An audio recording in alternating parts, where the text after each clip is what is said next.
So, as many of you guys know, a ceasefire was recently announced, because of the conflict in Gaza. And Zionists are, of course, doing the why isn't the Free Palestine crowd chanting if there's a ceasefire? Oh, the war is over. Why aren't y'all happy? And the reason why we're not happy is because we know that every single time a ceasefire is in place, Israel has violated it. And let's also just forget the fact that ceasefires are just meant to give the oppressor wiggling room. They don't benefit the people who are being genocided at all. They're just meant to give the oppressor time to recharge, and even if that wasn't the case, you're still asking for the people being massacred to step down. I don't care what you want to call this resistance group that YouTube won't let me say, but y'all know who I'm talking about. You can call them terrorists, you can call them whatever they want, but it's pretty well established that they're resisting Israeli forces.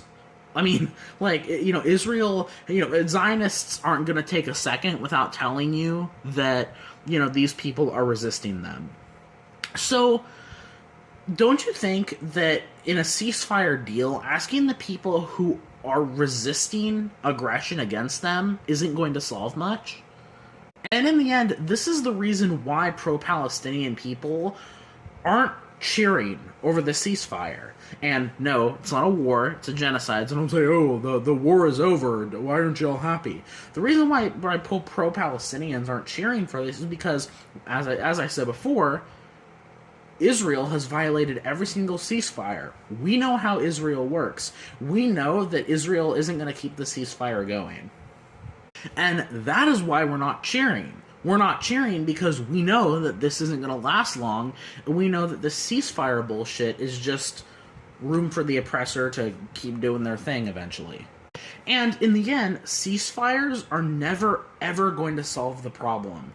The only way that this conflict can be solved is to establish a one-state solution, Palestine, which is how it was before 1948, and that's the only way this conflict can be solved. No two-state solution, no more ceasefires, just give Palestinians back their land. There's a reason why we're hesitant to celebrate any ceasefires.